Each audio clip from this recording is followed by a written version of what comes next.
저는 이번에는 준법 투쟁을 제가 좀 한번 해볼까 합니다. 어떤 말씀입니까? 원래 우리 선거법상으로는요. 국회의원 선거 1년 전까지 선거제도를 확정하게 돼 있습니다.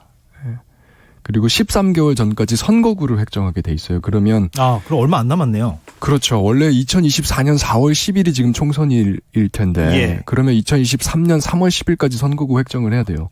국회가 한 번도 법을 지킨 적이 없을 뿐이죠. 이걸 지키게 만들고 싶습니다. 그러니까 연말이나 연초 즈음부터라도 논의를 시작해서 3월 10일까지는 선거구를 획정을 하자. 이런 좀 준법 투쟁을 해볼 생각이고요. 일단은 여기에 집중해 보려고요. 만약에 그 3월이 넘겨져도 가능은 합니까? 여야가 합의하면? 왜냐하면 너무 촉박한 것 같아서. 지금까지는 저희가 총선 직전에 많이 해왔어요. 법을 다 어겨온 거죠. 가능은 한 거군요. 그러니까. 뭐 국회에서는 뭐든지 가능하니까요. 근데 이제 막판에 하게 되면 양당 특히 지도부의 이해관계에 따라서 그 이해관계를 서로 이제 조정해서 그냥 합의안을 만들고 이거대로 받아들여. 불만이 터져도 선거가 다가오니까 사람들이 이제 어쩔 수 없이 선거 준비하러 뿔뿔이 흩어지는 거죠. 그런 일이 벌어지지 않도록 수많은 정치인들과 또 특히 국민들, 전문가들과 국민들이 참여하는 속에서 공론화 속에서 결정을 할 수 있도록 1년 전, 13개월 전에 결정을 하도록 준법 투쟁을 해보겠습니다. 그러면 지금 이탄희 의원의 이런 어떤 다짐, 포부 이런 것들이 좀 공감대를 넓혀가는 게 중요한데 이재명 대표께서 이제 지난 대선 기간에도 그런 말씀하신 대로 그 다원주의에 대해서 본인의 입장을 적극적으로 표명하신 바가 있기 때문에 지금이라도 이재명 대표가 뭐 당내에 이탄희 의원을 포함한 어떤 그 선거법 제도 개선을 위한 어떤 모임 혹은 조직 이런 것들을 좀 만들면은 더욱더 추진력이 생기지 않을까요? 저는 당연히 하실 거라고 보고요. 이재명 당대표뿐만이 아니라. 논의되는 게 있습니까? 구체적으로?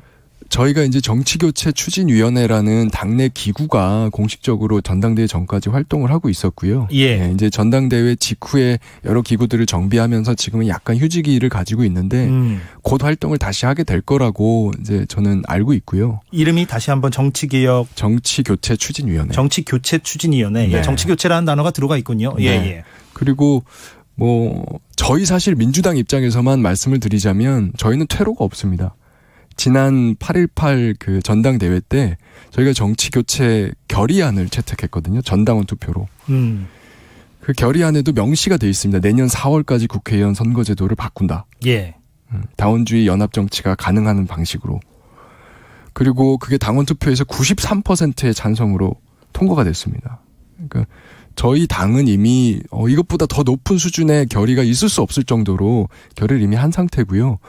이 문제는 아까도 말씀드렸지만 이제 이재명 당대표뿐만이 아니라 윤석열 대통령께서도 또 심상정 당시 정의당 대선 후보도 모두가 다 이야기했던 부분이기 때문에요.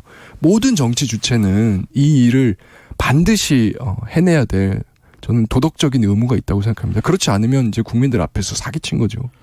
이탄희 민주당 의원과 얘기를 나누고 있습니다. 그 댓글 중에 9613님이 하루 종일 윤석열 대통령 비속어 논란 뉴스만 보다가 이런 얘기 들으니 반갑네요. 이렇게 보내주셨고요. 그런데 이런 생각은 듭니다. 뭐냐면 정의당 입장에서는 지금 이런 다원주의를 논의하는 것이 뭐 당연히 좋은 얘기죠. 본인들 입장에서도 환영할 만한 일이고 사실 정의당은 뭐 오래전부터 그런 어떤 다당제를 주장해 왔으니까. 민주당의 입장은 방금 전 설명해 주셨으니까 알겠습니다. 그러면 국민의힘이 이제 이런 문제의식에 좀 공감해주고 나서줘야만 선거법 제도가 바뀌는데 선거법이 바뀌는데 속도가 붙지 않겠어요? 어떻게 보십니까? 저는 정치는 살아있는 생물이라고 하잖아요. 지금처럼 계속 갈 수는 없다고 생각하고요. 국민의힘 내부에서도 반드시 계기가 있을 거라고 생각합니다. 반드시. 그렇게 판단하시는 근거는요? 이게 보시면 양당 혐오 정치라고 하는 게 국민들이 최대의 피해자이기도 하지만 정치인들도 행복하지 않습니다.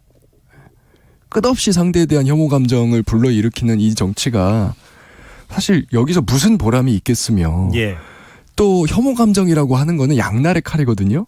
대상을 계속 바꿔가면서 먹이를 찾아요.